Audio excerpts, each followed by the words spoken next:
د افغانستان د کرنې وزیر په رسمي بلنه د ایران د کرنې او جهاد وزیر په مشرۍ لوړپوړی پلاوی کابل ته راغلی دی.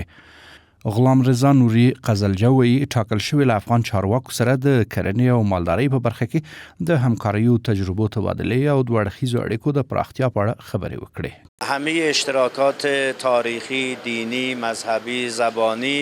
همه اینها دست به دست هم میده که انشالله روابط دو کشور و اراده‌ای که در مسئولین هست و از همه مهمتر اون علاقه‌ای که بین دو ملت وجود داره برای ارتباط بیشتر و تعمیق روابط. انشالله اینا همه سرمایه‌ای هستن برای توسعه و تعمیق هرچه بیشتر روابط در حوزه‌های مختلف. په همدې حال کې د کرنې اوبو لګولو او مالدارۍ وزارت مسؤلین وایي چې یاد پلاوی د کرنې اوبو لګولو او مالدارۍ وزیر مولوي عطاالله عمري سره د لیدنې پر مهال د اصلاح شویو تخمونو، کرنیزو ماشینونو، نباتي او حیواني روغتیا، مالدارۍ، لبنیاتو، حیواني خوراکي توکو، کرنیزو څېړنو،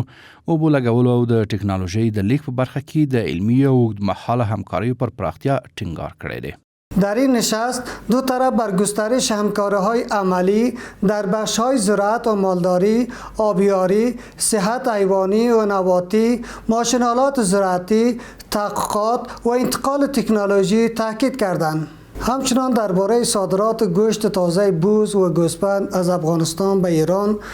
و واردات تخم مرغ نطفه‌دار و چوچه مرغ از ایران به افغانستان گفتگو شد و دو طرف به استفاده از ظرفیت‌های موجود و انجام اقدامات عملی در این زمینه تاکید کردند. ښاغلی حاتمي وایي د ایران د کرنې جهاد وزیر ویلي چې هیواد یې چمتو دی له افغانستان سره د حیواني روغتیا، غوښې او هګیو، کرنیزو ماشینونو، کب روزنې، خوړو خوندیتوب، نوې کرنیزې ټکنالوژۍ او اوبو لګولو په برخه کې همکاري وکړي. وزیر جهاد کشاورزی ایران نیز آمادگی کشورش را برای همکاری در زمینه مبارزه با آفات و امراض، پروسس محصولات زراعتی، آموزش و انتقال دانش و تکنولوژی اعلام کرد.